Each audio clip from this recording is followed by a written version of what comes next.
Hi friends, ஒன்றா இருக்க கற்றுக்கணும் சீரியலில் இன்றைக்கி நாளைக்கான எபிசோடு பார்க்கலாம். புதுசாக பார்க்குறவங்களா இருந்தால் சப்ஸ்கிரைப் பண்ணிக்கோங்க, லைக் ஹைப்பு கொடுத்து விடுங்க. வாங்க வீடியோக்குள்ளே போகலாம். நேற்றுக்கு எபிசோடு எதில் முடிச்சிருப்பாங்கன்றதை பார்த்தீங்கன்னா, முருகனும் இவங்க இந்திராவுமே வெளியில் போயிட்டு வருவாங்க. கோவில் போயிட்டு அப்படியே ஹோட்டலில் சாப்பிட்டுட்டு வருவாங்க. அந்த இன்சிடெண்ட் தான் சண்முகத்துக்கு நடந்திருக்கும். சண்முகத்துக்கு நடந்தது இந்திராவுக்கு தெரியாது, முருகனுக்கு இவங்க யாருக்குமே தெரியாது. அதை அப்படியே அமைதியாக விட்டுடுவாங்க. அடுத்தது இவங்க வீட்டுக்கு வரும்போது எல்லாருமே பார்த்திங்கன்னா, சரி ரூமில் போய் தங்கலான்னு சொல்லிட்டு இவங்க போவாங்க. அப்போ பார்த்திங்கன்னா பசங்க பார்த்திங்கன்னா குமரன் ரூமில், சரஸ்வதி ரூம்லேயே தூங்கிட்டு இருப்பாங்க. ஐயோ, பசங்க இங்கேயே தூங்கிட்டாங்களா, நான் எழுப்புறேன் இருமா, நீ இருந்துக்கோமா அப்படின்னு சொல்லிட்டு சரஸ்வதி சொல்லுவாங்க. உடனே பசங்களை எழுப்பாதீங்கக்கா, பசங்க தூங்கிட்டாங்கல்ல, அவங்க எழுந்தால் தூங்க வைக்கிறதுக்கு ரொம்ப லேட் ஆகும்னு சொல்லிட்டு சொன்னீங்க இல்லையா, அதனால் எழுப்பாதீங்க, நாங்கள் வேணால் வேறு ரூமில் போய் தங்கிக்கிறோம் அப்படின்னு சொல்லிட்டு சொன்னாங்க. உடனே இவங்க சரஸ்வதி ஏன்பா நான் எவ்வளோ சொன்னாலும் கேட்க மாட்டேங்கிற அப்படின்னு உடனே அந்த இடத்துல முருகன் வரும்போது, பாருங்கள் தம்பி, இந்த மாதிரி இந்திராவங்க இருக்க சொல்லி சொன்னாக்கா வேண்டான்னு சொல்லுதுன்னு, அதுக்கு என்ன பரவாயில்லை, நான் போயிட்டு வேறு ரூம்லேயே தங்கிக்கிறேன்னு சொல்லிட்டு இவங்க கிளம்பி போவாங்க. இந்த விஷயத்த குமரனும் வெளியில் நின்று கேட்டுன்னு இருப்பார். இதை பாருங்கள், நான் எவ்வளோ சொன்னாலும் கேட்காத அப்படி போகுது, நான் அந்த பொண்ணுடைய பெருந்தன்மமா, இந்திரா ரொம்பவே நல்ல பொண்ணாக இருக்குது, யாருக்குமே இந்த மாதிரி மனசு வராது, அப்படியே விட்டு கொடுக்குற மனசு அப்படின்னு சொல்லிட்டு அவரும் சொல்வார். அதுக்கப்புறம் இவங்க ரூமில் போயிட்டு உட்காந்து பேசின்னு இருப்பாங்க. நீ இந்த இந்த மாதிரி இப்போ அண்ணி கேட்டதுக்கு பசங்களை எழுப்பாத, நாங்கள் வெளியில் வந்துடுறோன்னு சொல்லிட்டு சொன்னேன்ல இந்திரா, எனக்கு உன்னை ரொம்பவே பிடிச்சிருக்குது, நல்ல மனசு இருக்குது, எனக்கு உன்னை பார்க்கும்போது உன்னை இன்னும் அதிகமாக லவ் பண்ணணும்னு தோணுது, எனக்கு உன்னை ரொம்பவே பிடிச்சிருக்கு அப்படின்னு சொல்லிட்டு அவர் சொல்லுவார். இதில் என்னங்க இருக்குது, என் தம்பி தங்கச்சிங்களை நான் பார்த்துக்கலையா, அந்த மாதிரி தான் அந்த பசங்களும் எனக்கு அப்படின்ற மாதிரி தான் அவங்க சொல்லுவாங்க.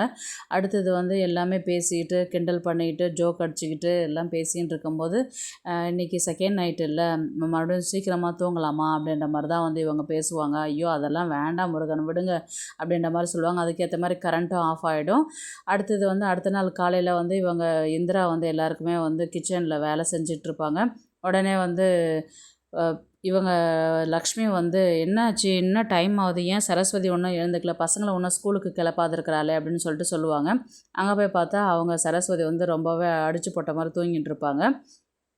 உடனே சரி பசங்களை மட்டும் இவங்க எழுப்புவாங்க. ஐயோ அக்கா ரொம்ப நேரம் தூங்குறாங்க போல், டயர்டா அப்படின்னு சொல்லிட்டு இவங்க பசங்களை மட்டும் எழுப்பிட்டு, குட் மார்னிங் சித்தி அப்படின்னு, குட் மார்னிங்டா, வாங்க ஸ்கூலுக்கு டைம் ஆகிடுச்சு, நம்ம ரெடி ஆகலாம், நான் அம்மா எழுப்பலையான்னு, அம்மா எழுப்ப வேணால் தூங்கட்டும், நம்ம ரெடி ஆகலாம் வா அப்படின்னு சொல்லிட்டு இவங்க ரெடி பண்ணி விடுவாங்க. பசங்களுக்கு தலைவாரி ட்ரெஸ் யூனிஃபார்ம்லாம் போட்டு டிஃபன் பாக்ஸில் சாப்பாடுலாம் செஞ்சு எல்லாத்தையுமே ரெடி பண்ணி கொடுத்துருவாங்க.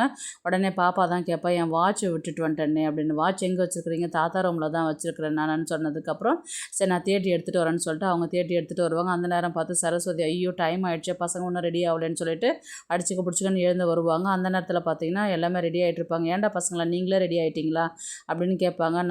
ஆமாம் நாங்களே ரெடி ஆகணும். யார் இவங்களா, இவங்க ஒன்றும் ரெடி ஆகல, எல்லாம் இந்திரா தான் ரெடி பண்ணி விட்டா அப்படின்னு சொல்லிட்டு லக்ஷ்மி சொல்லுவாங்க. உடனே அந்த வாட்ச் எடுத்துன்னு இந்திரா தான் வெளியில் வருவாங்க. கொடுப்பா நான் போட்டு விட்றேன்னு சொல்லிட்டு 2 பேருக்குமே இவங்க வாட்ச் போட்டு அனுப்பிட்டு டிஃபன் பாக்ஸில் எல்லாம் கொடுத்து விட்டுட்டு கிளப்புவாங்க. உடனே இல்லை சரஸ்வதி தான் கேட்பாங்க, நான் கிளப்பணுன்னாவே இவங்க ரொம்ப அடம் பிடிப்பாங்க, தொந்தரவு பண்ணுவாங்க, ஒரு வழி பண்ணி விட்ருவாங்க. நீ எப்படிம்மா ரெடி பண்ண, என்ன எழுப்பியிருக்கலாம்ல, நீங்களே அசந்து தூங்குறீங்க, நீங்கள் தான் டெய்லியும் எல்லா வேலையும் எழுந்து செய்கிறீங்க, என்றைக்கே ஒரு நாள் தானே தூங்க போகிறீங்க, நான் செய்யறதில் ஒன்றும் தப்பு இல்லைக்கா, எனக்கு இதை ஒன்றும் பிரச்சனையும் இல்லைன்னு. ஐயோ பசங்க உனக்கு ரொம்ப தொந்தரவு கொடுத்துட்டாங்களாமான்னு சொல்லி கேட்டதுக்கு, ஐயோ அதெல்லாம் ஒன்றும் இல்லைக்கா, நம்ம வீட்டு பசங்களை நம்ம தொந்தரவாக நினைப்போம்மா, அந்த மாதிரி தான், எனக்கு ஒன்றும் பிரச்சனை இல்லைக்கா, இதெல்லாம் வேலை செய்ய எனக்கு பிடிச்சிருக்கு அப்படின்னு சொல்லும் போது கந்தசாமி, லக்ஷ்மி, குமரன், முருகன் எல்லாருமே இந்த விஷயத்தை கேட்கும்போது இந்திரா மேலே ஒரு மதிப்பு மரியாதை அதிகமாகுது. அதுக்கப்புறம் பசங்களை ஸ்கூல் கிளப்பி விட்டு டைம் ஆகிடுச்சு பாரு, சீக்கிரமாக கூட்டின்னு போய் விட்டுட்டு வாடான்னு சொல்லிட்டு கந்தசாமி குமரன் கிட்ட சொல்லுவார். சரிப்பான்னு சொல்லிட்டு அவர் கிளம்பி போயிடுவார். அடுத்தது இவங்க பேசின்னு இருக்கும்போது இவர் சரஸ்வதி தான் ரொம்ப தேங்க்ஸ் பண்ண, எதுக்குக்கா எனக்கெல்லாம் தேங்க்ஸ் எல்லாம் சொல்கிறீங்க, அதெல்லாம் ஒன்றும் வேண்டாம்க்கா விடுங்க அப்படின்வாங்க.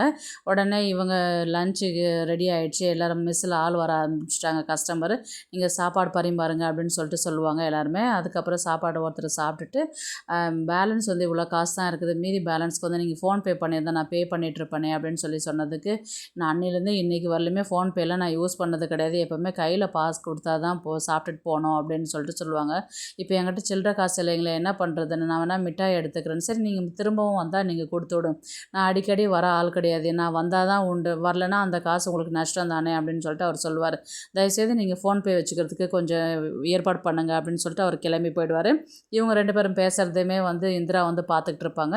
இந்திரா பார்த்துட்டு இருக்கும்போது உடனே வந்து மாமா கிட்ட, அவர் கந்தசாமி கிட்ட வந்து, மாமா நான் உங்ககிட்ட ஒன்று சொல்லலாமா அப்படின்னு சொன்னதுக்கு, மாமா கிட்ட சொல்கிறதுக்கு என்னப்பா தாயக்கா, சொல்லு தைரியமா அப்படின்ற மாதிரி தான் வந்து சொல்லுவாங்க. இல்லைங்க மாமா, இப்போ வந்து சாப்பிட்றாங்கல்ல, இப்போ ஃபோன்பே வச்சாக்கா அவங்களுக்கு கொஞ்சம் நம்ம வசதி பண்ண மாதிரி தானே இருக்கும். ஏன்னா இப்போ பாதி பேர்கிட்ட காசு இருக்கும், பாதி பேர்கிட்ட காசு இருக்காது, ஒரு சிலருக்கு வந்து காசு வச்சுருப்பாங்க. அதனால் நம்ம வந்து சில்லறையும் மாற்றியும் வச்சுருக்க மாட்டாங்க. அதனால் நம்ம ஃபோன்பேன்றது நம்ம பண்ணிட்டாக்கா வர கஸ்டமர் வந்து சாட்டிஸ்ஃபைடாக சாப்பிட்டுட்டு போவாங்க இல்லையா. எல்லாருமே ஒரு ரெகுலராக வருவாங்க, வேறு எங்கேருந்து வெளியூர்லேருந்தெல்லாம் வருவாங்க, இப்போ தெரியாத இடத்துல சில்லறை மாற்றுறதுக்கு பால் மாறுவாங்க. அப்போ நம்ம இந்த மாதிரி வச்சுட்டாக்கா அவங்க வந்து ஈஸியாக மாற்றிட்டு போயிடுவாங்க இல்லையா அப்படின்னு சொன்னதுக்கு, இல்லைப்பா அதெல்லாம் சரிப்பட்டு வராதுப்பா, எவ்வளோ ஆனாலும் நான் கையில் தான்ப்பா காசு வாங்கிக்குவேன், ஃபோன்பே இல்லைன்றதெல்லாம் வந்து நான் முன்ன பின்னா வாங்கினதும் இல்லை, அது மாதிரிலாம் நான் ரெடி பண்ணதும் கிடையாது அப்படின்ற மாதிரி சொன்னதுக்கு, உடனே இந்திரா என்ன சொல்லுவாங்கன்னா, இப்போ நீங்கள் இந்த மாதிரி பண்ணால் கஸ்டமர் யார் வருவா, கஸ்டமர் வராத வேறு கடைக்கு தானே போகிறதுக்கு பார்ப்பாங்க. அப்போ வர கஸ்டமரும் ரெகுலராக வரவங்களும் நம்ம வேறு கடைக்கு போய் சாப்பிட்டுக்கலாம், இங்கே தான் ஃபோன்பே இல்லையே அப்படின்ற மாதிரி வர ஆள் நின்றுட்டா நீங்கள் என்ன பண்ணுவீங்க, எப்படி ரன் பண்ணுவீங்க, எப்படி வந்து அடுத்த கடை வந்து ரெடி பண்ணுறதுக்கு நீங்கள் முயற்சி பண்ணுவீங்க, அப்போ வருமானம் எப்படி பெருகும், அப்போ நம்ம சாப்பாடு செஞ்சு வச்சுட்டு அது வேஸ்ட்டாக தானே போகும், சாப்பிட்டா தானே அது நமக்கு லாபம் அப்படின்ற மாதிரி தான் வந்து சொல்லும்போது கந்தசாமி வந்து பேசுகிறதுக்கு வந்தார். ஆனால் அதுக்கப்புறம் வர கஸ்டமர் நின்றுட்டா என்ன பண்ணுறதுன்றது போது யோசிக்கிறாரு. அடுத்தது வந்து இந்திரா தான் வந்து, நான் சொன்னன்றதுக்காக இல்லைங்க மாமா, நீங்கள் நல்லா யோசிச்சு பாருங்கள், 4 பேர்கிட்ட விசாரித்து பாருங்கள், எல்லா இடத்துலையுமே நீங்கள் ஒரு கீரை விற்கிறவங்கலேருந்து இப்போ வரலையுமே எந்த ஒரு பெரிய கடை வரலையுமே ஃபோன்பேன்றது யூஸ் பண்ணுறாங்க. ஏன்னா அத்தியாவசிய தேவை, இப்போ காசெல்லாம் வந்து கையில் வந்து அதிகமாக யூஸ் பண்ணுறது கிடையாது. இப்போ யாராவது ஃபோன்பே போனால் டக்குன்னு பண்ணிட்டு போயிட்டே இருக்க போகிறாங்க. அப்போ நமக்கு கஸ்டமரும் அதிகமாகுது, வருமானமும் அதிகமாக வருது, நம்மளுடைய பொருளும் வீணாகாமல் சாப்பிட்டுட்டு போகிறாங்க இல்லையா. அப்போ நீங்கள் அதை யோசிச்சு பாருங்கள் அப்படின்னு சொல்லிட்டு எவ்வளோ கிளியராக சொல்லுவாங்க. ஃபஸ்ட்டு வந்து வேண்டாமா இதெல்லாம் எனக்கு சரிப்பட்டு வராதுன்னு, அதுக்கப்புறம் உங்கள் இஷ்டமாமா அப்படின்ற மாதிரி தான் வந்து இவங்க சொல்லிட்டு கிளம்பிடுவாங்க. இந்த விஷயத்தை வந்து எல்லாருமே நோட் பண்ணுவாங்க. அடுத்தது லக்ஷ்மி தான் வந்து நைட்டில் ரூமில் வந்து கந்தசாமிக்கிட்ட வந்து பேசுவாங்க.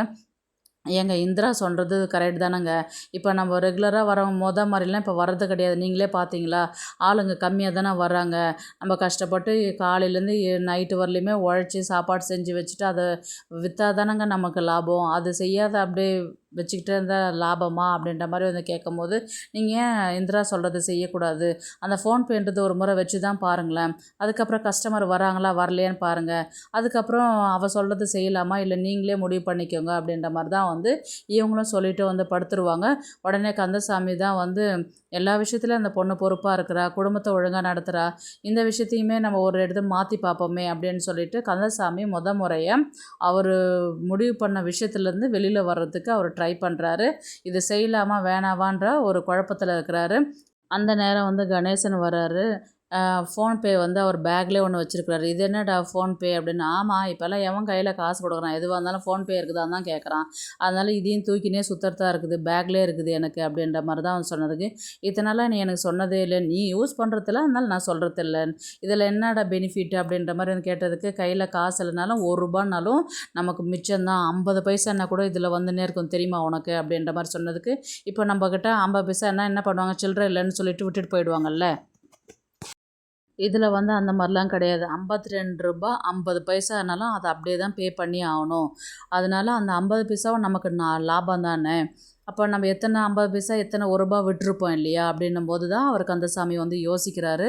இது ஒரு நல்ல விஷயமா தான் இருக்குது, மருமக சொன்னது சரிதான் அப்படின்ற மாதிரி தான் வந்து அடுத்த நாள் வந்து பார்த்திங்கன்னா காலையில் எழுந்து வரும்போது வேலையாக ஃபோன்பே வந்து ரெடி பண்ணி வச்சுருப்பார். ஏன்னா இன்றைக்கி நைட்டே வந்து அவர் கணேசன் வந்து ரெடி பண்ணி அவர் அக்கௌண்ட் நம்பர் போட்டு ஒன்று ரெடி பண்ணி கொடுத்து விட்ருப்பாரு.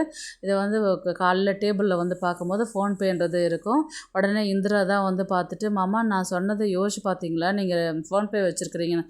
ஆமாம்ப்பா, கணேசன் தெளிவாக சொன்னால் என்ன ஏதுன்றது, அதை வச்சாக்கா நம்ம வச்சு பார்ப்போம், லாபமோ நஷ்டமோ கஸ்டமரும் வர்றதுக்கு எதுன்னு எல்லாரும் சொல்லும்போது அப்போ இந்திரா சொன்ன விஷயத்த வந்து மாமா கேட்குறாரு அப்படின்னு சொல்லிட்டு எல்லாருமே வந்து ஒரு பக்கம் வந்து சந்தோஷப்படுவாங்க. லக்ஷ்மியும் வந்து இவங்கள மாற்றுறதுக்கு இவ தான் சரி அப்படின்ற மாதிரி தான் வந்து அவங்களும் முடிவு பண்ணுவாங்க. இனி எந்த விஷயமா இருந்தாலும் நம்ம இந்திரா மூலயமா மூவ் பண்ணிக்கலாம் அப்படின்னு சொல்லிட்டு அவங்க என்ன பண்ணுவாங்க, அடுத்த கட்டத்துக்கு நகர்ற மாதிரி தான் கதையை வந்து கொண்டு போவாங்க. அடுத்தது வந்து பார்த்திங்கன்னா இவங்க இந்திரா தான் வந்து முருகனுக்கு எத்தனை நாளைக்குங்க நீங்கள் இதே மாதிரி இருப்பீங்க, வீட்டில் இங்கே ஹோட்டலில் வேலை செஞ்சுட்டு நீங்கள் எதனா ஆர்டர் எடுக்கலாமே அப்படின்ற மாதிரி தான் வந்து அவங்க சொல்லுவாங்க. எடுக்கலாம் இந்திரா, அந்த அளவுக்கு யாரும் என்னை நம்பி கொடுக்க மாட்டேங்கிறாங்க அப்படின்ற மாதிரி சொன்னதுக்கு, அப்போ நீங்கள் ஒரு விளம்பரம் படுத்தினா தானே, இப்போது நம்ம ஒரு நல்ல பொருள் விற்கிறோன்னா நம்ம விளம்பரம் படுத்தினா தான் இந்த இடத்துல இந்த பொருள் விற்கிறாங்கிறது தெரியும். நீங்கள் ஒரு சமையல் செய்கிறவங்களா இருக்கிறீங்க, லக்ஷ்மி மெஸ்ஸுன்னு தான் தெரியும். ஆனால் இந்த இடத்துல இவங்க வந்து கேட்ரிங் ஆள் எடுக்கிறாங்க, நம்ம செய்கிறோம் அப்படின்னு சொல்லிட்டு நம்ம வந்து விளம்பரப்படுத்தினா தானே மற்றவங்களுக்கு தெரியும்.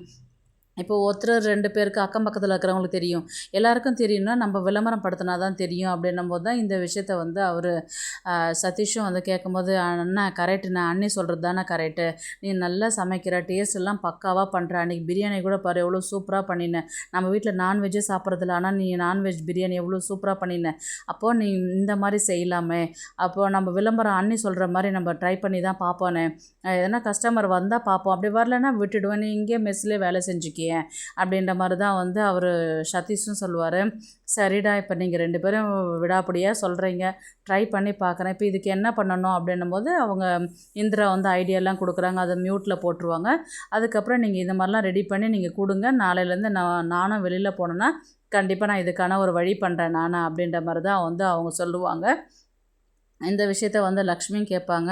நான் சொன்னேன்னு நினச்சதை என் மருமவ சொல்லிட்டா, கண்டிப்பாக அவள் சொல்கிறது செய்டா, எல்லாருடைய வாழ்க்கை முன்னேற்றத்தையும் அவள் நகர்த்தணும்னு நினைக்கிற போது நீங்கள் அவள் சொல்கிறது செய்யலாம், தப்பு கிடையாதுடா அப்படின்ற மாதிரி சொன்னதுக்கு அம்மாவே பர்மிஷன் கொடுத்துட்டாங்க, அப்புறம் என்ன ட்ரை பண்ணி தான் பார்ப்போமே அப்படின்ற மாதிரி தான் வந்து இவங்க சொல்லுவாங்க. அப்படியே வந்து முருகனுக்கு வந்து இன்னும் வந்து இந்திரா மேலே மதிப்பு மரியாதை லவ்ன்றது வந்து அதிகமாகும்.